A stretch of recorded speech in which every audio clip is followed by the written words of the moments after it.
Hello and welcome to the 6th episode of Beyond the Present podcast. My name is Daniel Morgan here. I'm joined by Poujix live from Canada. What up, my man? How's it going? It's going great, guys. Everything's good. Fabulous. And of course, we have another special guest today. His name is Ali. Ali, my man, buddy, how's it going? I'm good. Fabulous. So for those of us who don't know you here, Ali, why don't you go ahead and tell us a little bit about yourself, your background and whatnot? Yeah, sure. So I work as a software engineer. Software engineer, that's right. In Toronto. That's right. Fantastic. Here in Toronto. I finished up school about 2 years ago, so I've been working for 2 years. And I love technology since I work in the tech.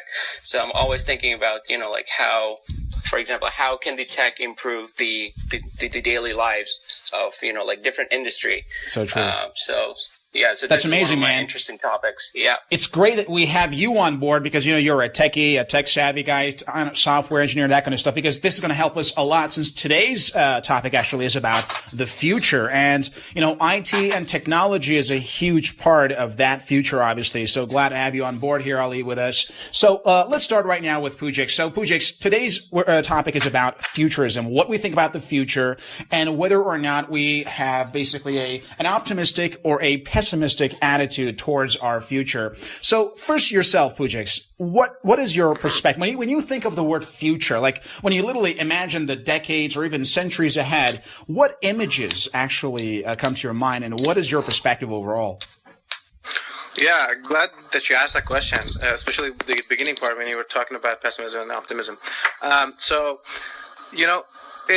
think it's very healthy to look at both pictures, pessimistic picture and also optimistic picture, because with the pessimistic picture, you know what you want to avoid, what you want not to happen. That's right. And when you're dealt with that, with the pessimistic picture, then you know what you want and what inspires you. Overall, I'm a very optimistic person. I think you have to be an optimist to be an entrepreneur. That's Otherwise, so true. You're going to be depressed and dead. Literally, like this ups and down all the time. Like it's just crazy. I know. I get you. Right. So at the end of the day, I have a very optimistic picture of the future. But One question. Are you optimistic about the future because you're an entrepreneur, or are you optimistic, period? Because, you could be optimistic all the time, but do you generally have a good, perspective about the future of humanity? Right. No, I'm overall an optimistic person. That's right. That's for sure. Like I tend to look at the positive side of things. There are negatives all the time, but there are always positives too. So I don't think there's only one thing at any given time. There's no absolute state of either positive or negative. Mm-hmm. But I tend to focus on the positive and improvements of that positive rather than focusing on the negative and then feeling sorry for myself or something. Optimism wins, man. Love it. Let's move on to Ali here. So, my man, buddy, what do you think? Are you optimistic about the future, given the fact that you know a lot about technology and how it's going to actually change our lives in the future? Oh yeah, for sure. I'm really happy. Yeah. So like right now, I'm really happy. The way the tech is going. For I think future, it'll be. For sure, it'll be a much better world. So like, for example, with the current, all the machine learning stuff that's going on, I think we are solving a lot of issues that we were not able to solve before. Interesting. I think we can even solve problems like cancer in future, hopefully. Wow. Because we have so much computing power now that we can actually be able to predict if someone's going to have a cancer or not in future. And I think this is going really fast. So in terms of the optimism, I'm pretty happy, and I think it's going in the right way.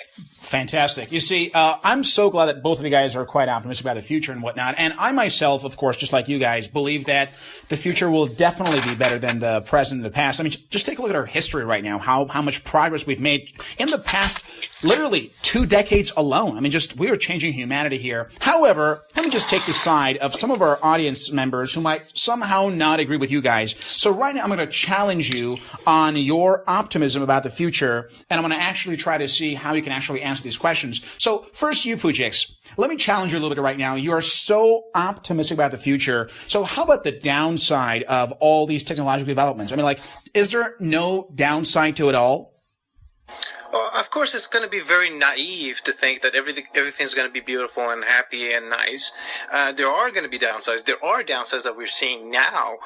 There's no doubt about that. But at the same time, there are many positives. So with anything, with any advancement, with any change, comes the positives and the negatives. That's right. The goal here is to optimize on the positive and minimize the negative. Interesting. So we can have an overall better world. Of course, there's going to be bad things. There's no doubt about that, but we want to minimize that and optimize on the positive to get an overall better world. Interesting. That's right. What do you think, Ali? Yeah, I mean, in terms of being bad side, I think the only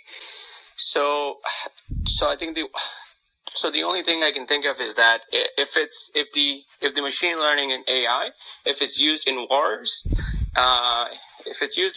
then it could have really, really bad effects. Wow. So, like, for example, in the past, so the problem with predicting future is that things change so fast that you have no idea what's going to be next, right? That's right.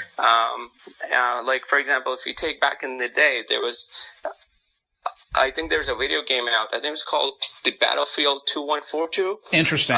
So like that was supposed to show the future warfare. Wow. And then in that, what they had like, some sort of like a robot, that was still being operated by human. That's right. But if you look at the wars right now, it's all done by using a remote control. Exactly. And like there's no one on the field anymore. Like people are fighting with just robots now. And, like drones and missiles, man.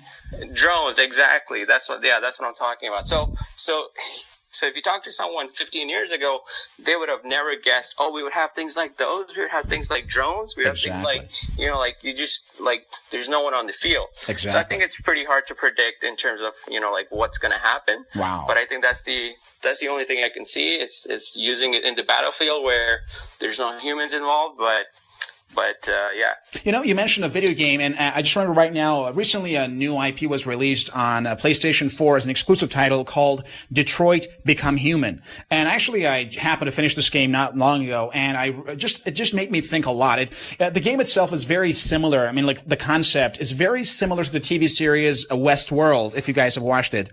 So the concept is that AIs become autonomous creatures, and these machines are then mixed with biological components that makes them look like humans, and then they actually take over, our societies, and they cause problems such as unemployment for the masses, because now almost all the jobs are being done by by robots and AIs and androids and whatnot. So after I actually finished this game, Detroit Become Human, which is, by the way, a PS4 exclusive title, so you cannot find it anywhere else, I just thought a lot about what technology can do in the future, and just what happens if we literally find ourselves among the androids 20, 30, 50, 100 years from now who are doing all the tasks. Now, of course, since I wanted to somehow get our audience on board, because I'm pretty sure, because let's be honest, guys, when you're an entrepreneur like us, you tend to be overly optimistic, so that doesn't count. I just wanted to bring the counter arguments first. So now let's talk about the bright side.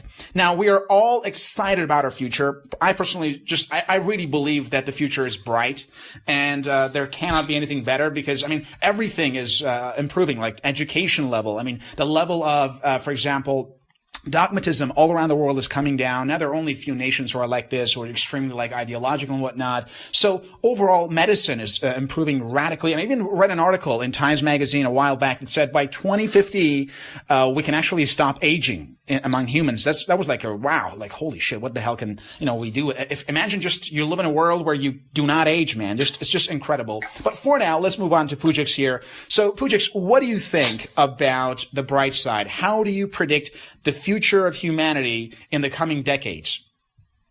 Right. So in terms of bright side, we're basically advancing ourselves, extending our abilities since the beginning of time. If we didn't reach the top of the tree, we created a tool to reach the top of the tree. Now we are reaching the capacity of our brain, our mind. We're creating the artificial ones to extend it, not to replace it or to be a substitute for it. We are seeing many progress in VR and AR, virtual reality, augmented reality, which everybody's heard of them, but then and they're going to become very mainstream very soon. We're talking about vertical agriculture. There's going to be lots and lots of production of food with maximum efficiency. Wow. We have stem cells, as you mentioned. We're going to stop aging. We're going to be creating human organs. So if somebody loses something, they don't have to wait for somebody to die or pass away or something to by give 3D them printers. organs. I heard about that, like that 3D printing. Exactly. Wow. With 3D, we're going to revolutionize manufacturing. Manufacturing is going to be totally different. We can print our own clothing. We have many different things. We have nanotechnology, which is going to help us with a lot of things. We're going to have devices inside our bodies monitoring everything. We're going to have biotech. As you mentioned, literacy is going off the charts. Most people are literate nowadays. Like, not probably most, but many people as comparison to like years ago, which exactly few were. It's a very, if you look at the bright side of this whole thing, it's a very exciting future, and it's probably one of the best times to be alive. Wow, man! You know, you say this right now. I wish I was born literally like 10 or 20 years later. Like I would very much rather be a kid right now, because I'm that excited about the future. I mean, just think about, like, if you are a child, let's say you're a teenager right now, you are born into technology, man. Like, life is a lot different. Like back in our days, things were a lot different. I mean, like, we didn't have the internet, we didn't have any of these stuff. So it's quite amazing to think about that. Let's move on to Ali here. So, my man, what do you think? What is the bright side like for you? So I think one of the things a lot of people miss is that, okay, like, for example, in the future, we're going to have a lot of things that don't need people anymore. It'll be done by the machines. So I think that's really good, because so, for example, if you think in the history, people used to work on the farms for 16 hours a day. Like, they used to work all day, right? That's right. But now people don't do that, right? People only work maybe 6 to 8 hours a day. I think in future, people will be working maybe 4 hours a day. Who knows? Because most of the work will be done by the machines.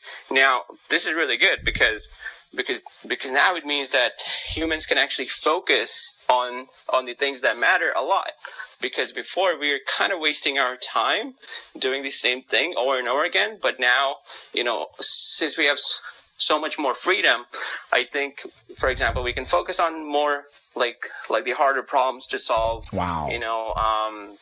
Because because all the repetitive work is going to be done by the robot. Like, we're just going to have a lot of free time, which is great. Interesting. And then we're just going to have much more service-oriented jobs. So by service-oriented, it would mean like something like, I don't know, maybe like a professor or like a teacher. I mean, a lot of people say that, the technology is actually like taking away all the jobs. That's right. And things might be chaotic in future. But the problem is that they often forget people in the past, when people used to work on the farms, there's like much more people now in the world, but the employment is still really high. Interesting. Good point. And you compare this with the past, where we have like the agriculture revolution. Yeah. So a lot of people were working in the farms, but nowadays fewer and fewer people actually on the farm, but we still have a lot of people working. However, let me just ask a couple of questions. You mentioned about this employment issue, because that's one of my concerns right now. First of all, you said that we will be working less and less. Now, this is, of course, happening in Europe nowadays, especially where the average weekly work hours is less than 20 hours and whatnot. However, if Poujix and I, are great examples, we tend to somehow work a lot more than 4 hours per day and whatnot. So what I want to ask you is this. A lot of these jobs will then be handled by robots. Let's say we won't have Uber drivers. Instead, we'll have just, let's say, Android drivers or just AI drivers, Google cars and whatnot, who just take us around and whatnot. So what will the other people do? These people who do not have, let's say, that much level of expertise. Let's say what happens to those who do not have any IT knowledge or whatnot? So what will these guys do with their time? So I think that's a great question. I think that's something that the government needs to do something about, because they need to provide the training, and because the problem is that to work in the new fields, you need to have at least some sort of training, maybe 5-month training, 6-month training. That's right.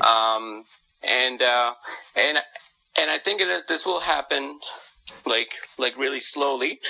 So like for example, a teenager right now. That's right. Right, who was born right now. That person has more knowledge about computers, like compared to like 20 years ago.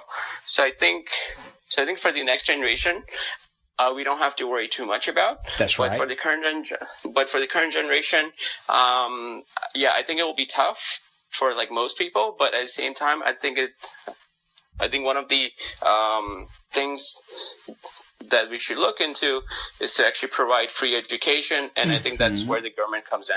That's right. Well, education, of course, is very critical, and especially in this type of technological revolution that we are facing right now, it makes complete sense.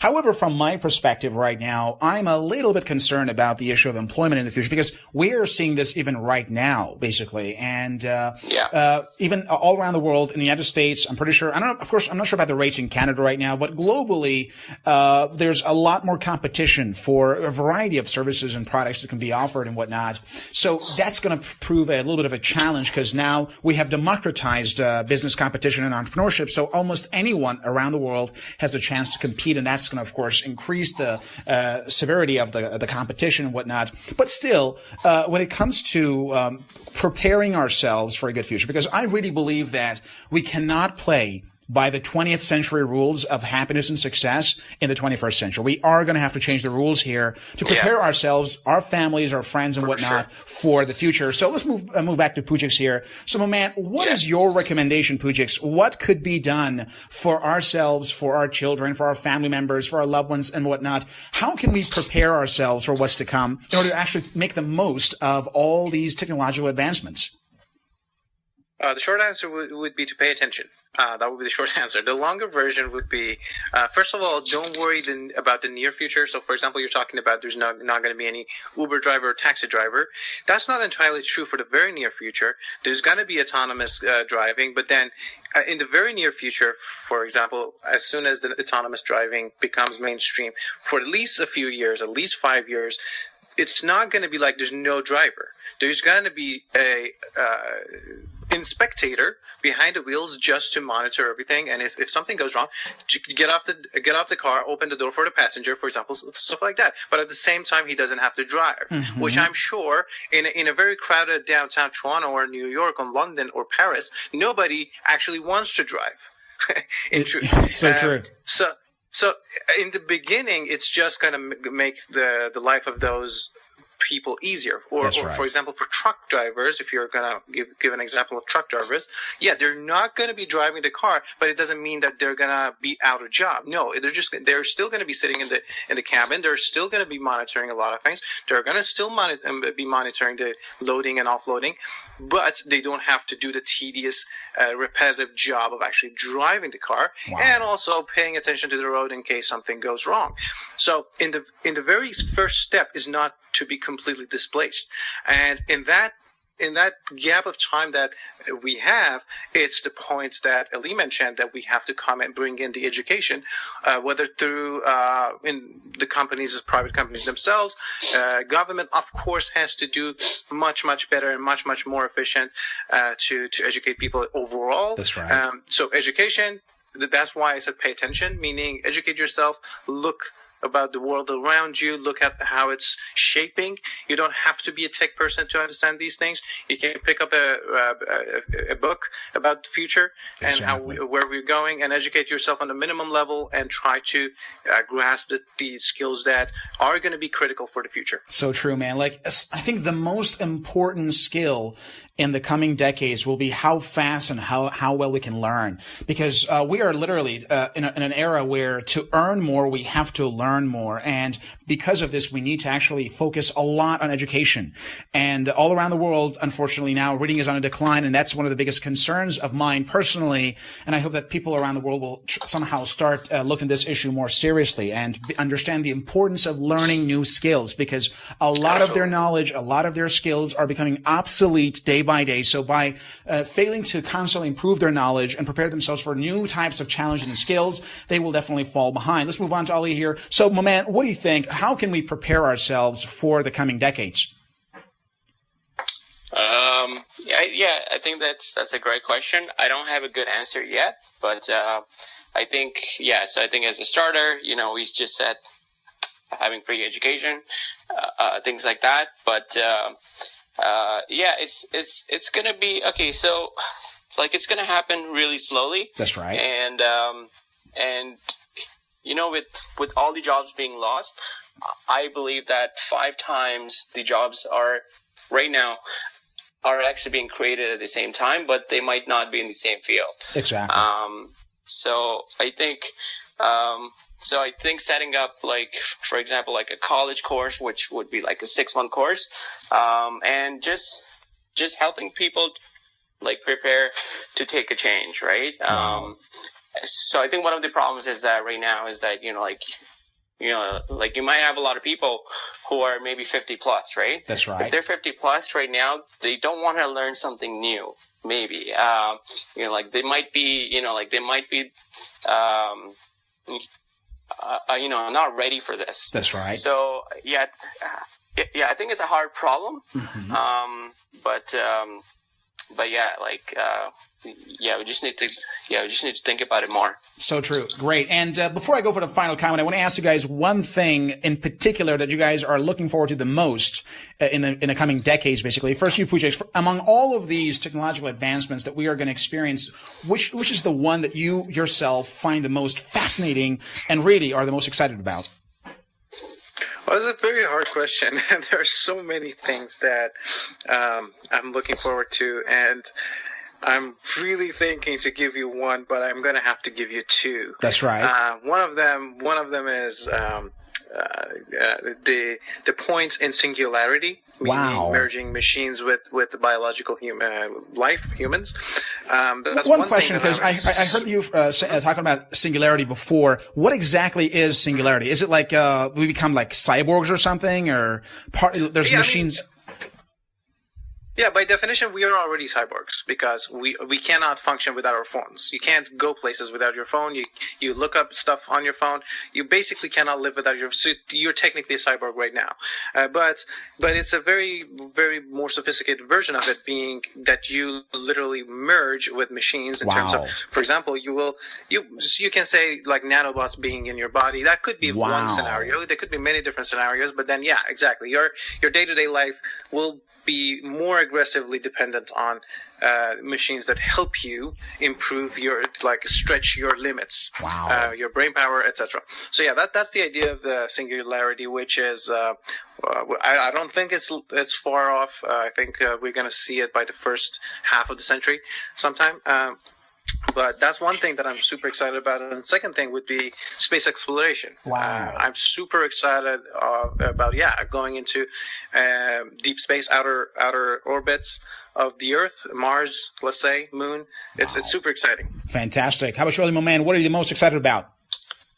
Actually, you know what? I think I think we didn't talk about the space exploration, but I think that's one of the other things I'm really excited about, actually, in terms of how close we are right now.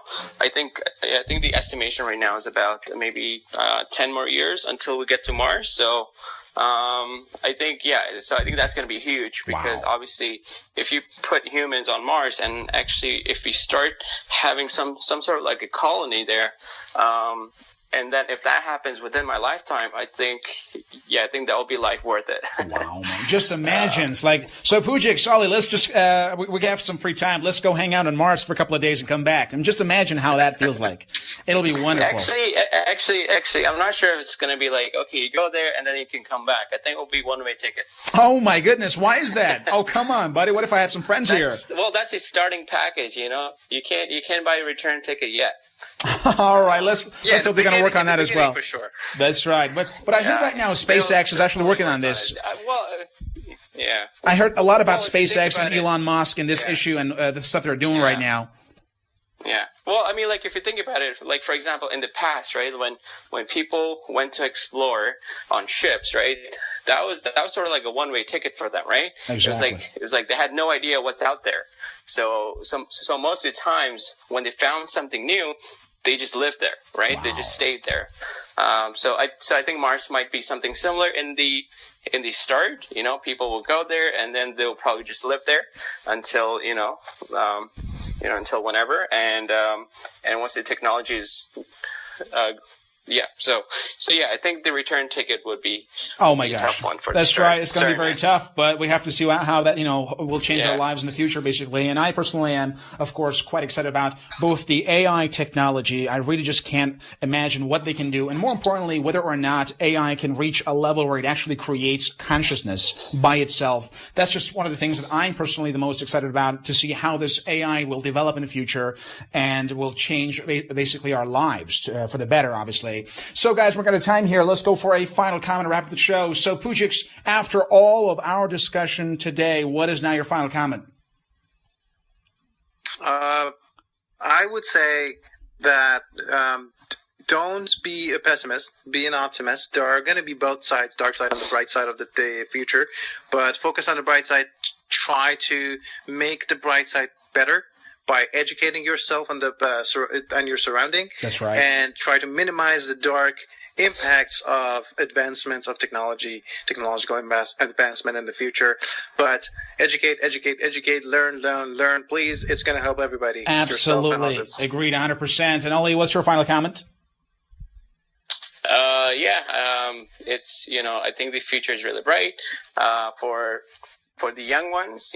For example, if you're listening, if you can, go into machine learning, because there's going to be a lot of jobs. Wow.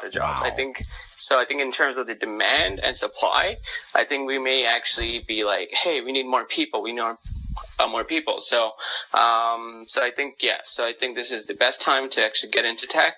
And at the same time, they're actually one of the really high paying jobs, even though we have so many tech engineers, but at the same time, there's so many jobs are being created every day. Exactly.